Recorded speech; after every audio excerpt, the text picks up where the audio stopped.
Welcome to this week's Commerce Connection TV show.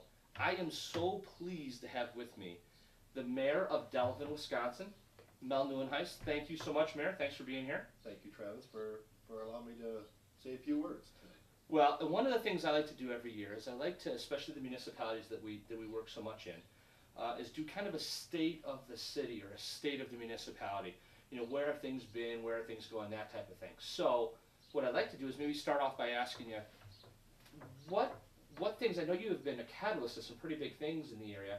You know, what are some of the things that have really improved in the last 2 years? Why don't you give me a little bit of information on that?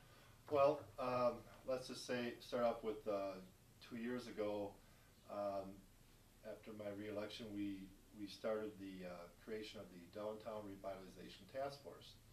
And after a number of years of trying to figure out what can we do, you know, it just came to the idea that let's get the chamber involved, let's get the DBA obviously involved. And forgive me, the yeah. DBA, the Downtown Business Association. Yeah, Okay. Downtown Business Association, and members at large, citizens that are interested. And this task force, this committee, spent about a year and a half coming up with ideas for recommendations to the council.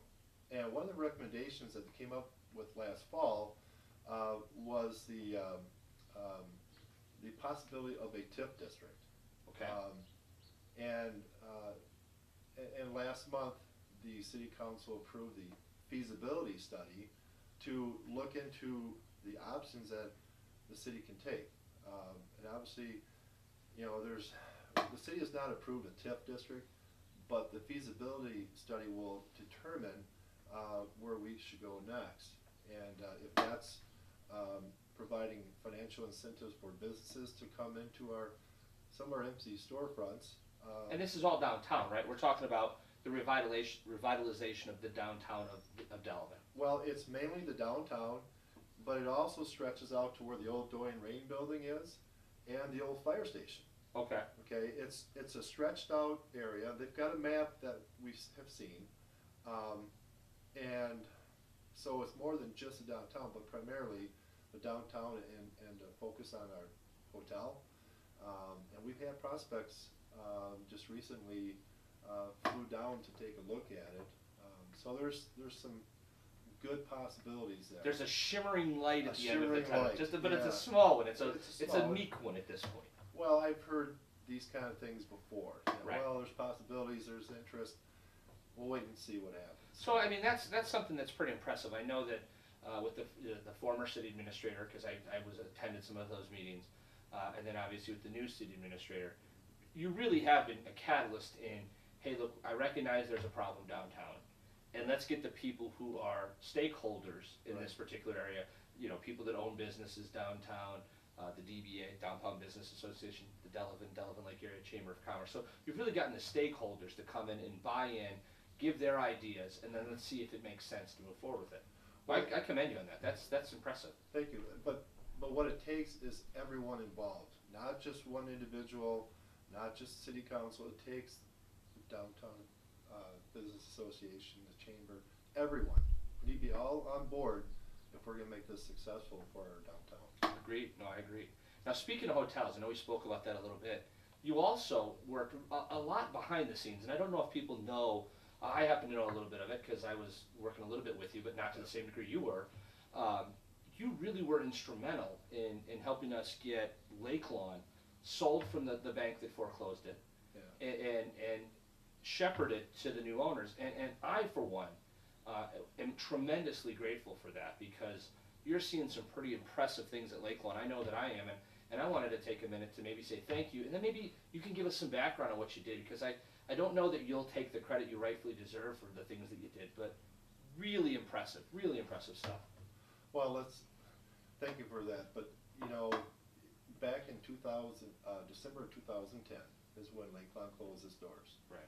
And following those several 3-4 months, you know, again, you hear there's prospects out there that want to buy it, this and that. And then came along Jim Drescher and his group that were serious about buying it. And they had difficulty trying to purchase Lake Lawn, but you had 13 banks involved in this, okay? Right. And Anchor Bank was the lead bank of all the banks in charge there. They had the most, basically they had the most money invested. Money invested. Right. So Patrick Wright from Anchor Bank was the negotiator on behalf of the banks. And every time they seemed to have gotten to a deal done, it fell apart. And so, as far as my involvement, I contacted another bank that was involved. One of the 13 member 13 banks. Right. And his name was Charlie. I won't go any further than that. But I called him up. I said, it's my understanding that some of the banks are holding out, and that Anchor Bank wants to get this thing done. And I explained things to him, and he says, I'm not aware of what's going on. So he calls up the lead guy from Anchor Bank, and then that guy calls me the next day and say, what's going on here? Because there wasn't communication, and from my understanding, none of the other banks was holding up. So I don't know the games being played, but I also will tell you that, you know, I contacted our state assembly rep, Tyler August, Neil Kedzie, our state senator. I got a hold of the governor, and I got a hold of the Department of Commerce, even Paul Ryan. You know, we put a lot of public and political pressure on Anchor Bank. And I'll tell you, when we finally sold, the day I got the call, we met at City Hall as a kind of like a press release to let everyone know. Patrick Wright from Anchor Bank. Now their bank is right across the street from the Capitol. Right on Cap Square. Okay, and we all sitting there, we talked about it. And he says, you know, I've never received so many calls from across the street, meaning the Capitol, so concerned about Lake Lawn Resort. I had other representatives from parts of the state calling me, say, you know, I grew up, my parents took me to Lake Lawn, you know, and so it's more than just who I called. There was other representatives that were putting pressure, I believe, on the, you know, the banks to get it done. Right. Now, and I will tell you this, and you may not remember this.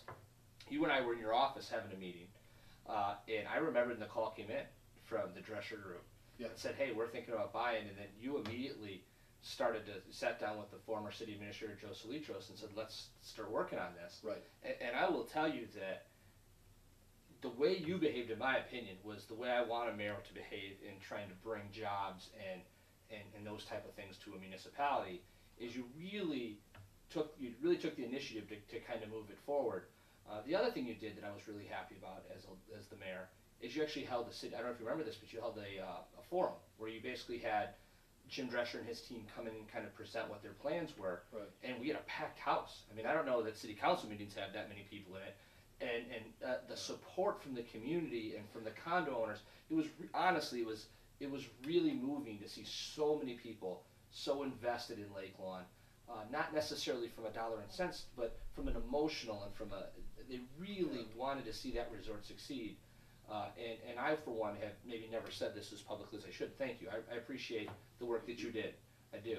Now, that being said, and we can talk about all the wonderful things you've done as mayor, and I don't want to go into that too much because obviously we have a limit on how long the show can go. Right. But one of the things I would like to ask you is, where do you see the city going from here? I mean, you've obviously made some inroads, but where would you like to see the city move down the road here? Well, obviously, continued focus on our downtown. We've laid the steps for the last 2 years.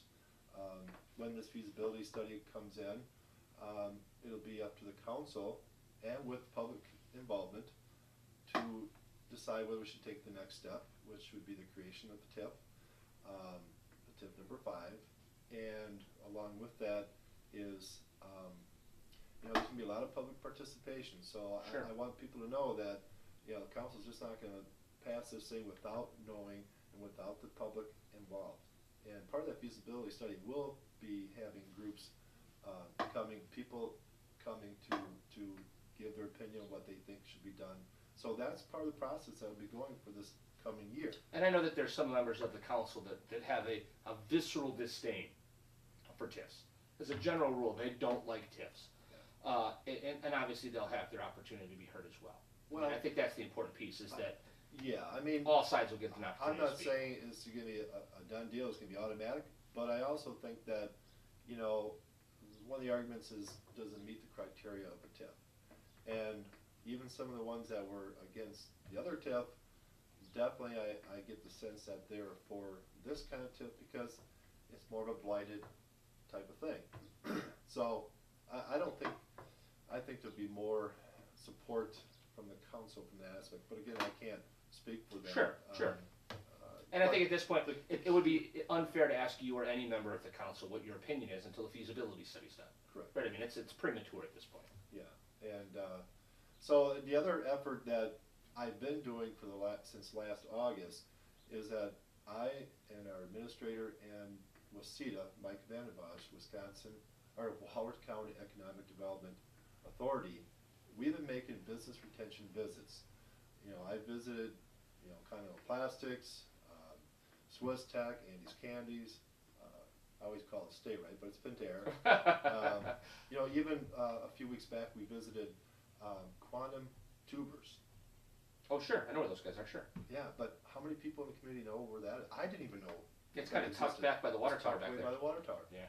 And it's incredible what they're doing in research and development as far as Potatoes, where the potato work. Right, yeah, it's really impressive. But the idea is to create a pill form for diabetics. So I mean, it's incredible. And The stuff that's going in the industrial park that people just don't know about. yeah. Right. And so our focus is retention, keeping who we have, and truly, I truly have a greater appreciation of what we have here in Delavan. In our manufacturing base is what we focused on first. Right. Because we have an empty industrial park. I will say that we do have, I'll just call them a prospect, but they have come to our city, talked to our staff, and they'll be going before our planning commission next month. Wanting to put up a building in our industrial park. Great. They're only requesting 2 acres, so it's not going to be a huge factory type thing, but for the smaller lots that we have, you know, it's a good sign to see that we're going to have something in there. Well, there's been some businesses coming too, like First Supply, and then that place that went into Stock Lumber Yards, there's a place that went in there. Oh, yeah. I mean, so there's been businesses that have moved in, a place that moved in to the old graphics building down in the industrial park. Yep. I mean, so there's been businesses moving in here that Right. if people are paying attention, I mean, and that speaks to both you and the council, the work you guys have been doing. You know, the old AJ building, the yellow building Sure. up on Mountain Road, and Sure. you know, DR Plastics purchased that building. They do a lot of work inside, but you know, so I'm hopeful that this is a sign that the economy is coming back. You know, and you know, I said 2 years ago, I said 4 years ago, Delavan is open for business. I welcome businesses, small or large, to come into Delavan. Right. And that should be our focus, because you know what? I've talked to so many people through the last several years who are hurting, who have, you know, their house in foreclosure, they've used their 401k just to get things by. Right. And, you know, so, you know, we focus on our downtown, focus on bringing business, industry, small or large, into our community. That's how it's going to help our economy. It's going to help people come back to work, and you know, it's not a simple fix. It takes time, but if we have a committed effort by this council and by our community, I think we can achieve those things. Well, and you can testify that these are not rose-colored glasses. These are just regular glasses. But I've seen that. I mean, I can honestly tell you that I've seen in our community, we've been able to withstand even other local communities. I mean, I talked to other chamber members and chamber leadership and executive directors, and we're fortunate. I mean, through some of your efforts and the council's efforts, we're really in a good place and moving in the right direction. So, once again, I thank you so much for the things you've done and for what the council have done. Thank you so much. Thanks for sharing the good news, because I think there's a lot of good news in the city of Delavan, and I, for one, don't know that we do as good a job as we could of letting people know the great things that are happening. So, couple of housekeeping things. One, if you like this show and like to see these shows on a regular basis, if you look up over here, there's a place for you to put your email in. It's a double subscribe. You put your email address in and hit the button. You'll get an email back that you have to click the link to double opt in to subscribe to the show on a weekly basis. But also do me a favor. Share this on Facebook and Twitter and LinkedIn and Pinterest if you have a Pinterest account, or any of the other myriad of social media that's out there. Or comment below and let us know what you think. I mean, let us know if you have ideas for the city. I know the mayor and the other elected officials in the community are always looking for people to get engaged. So if there's some things you'd like to see done, I'm sure they'd love to hear that as well. I would love to hear from people what they think. If they have any questions, obviously get a hold of me or other aldermen that are on the council. And you know, Delavan's a great community. It really is. We can talk bad about this or that, but you know what? I lived here all my life. I've raised 7 children. I have 2 grandchildren, and I wouldn't want to raise my children anywhere else but Delavan. This is my home, and you know, so let's work together in making Delavan an even better place than it is today. I agree. One last thing.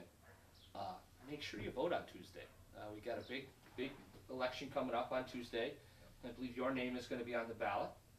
So if you're so inclined, I certainly would love to see you continue helping us move the city in the right direction. So make sure you vote on Tuesday.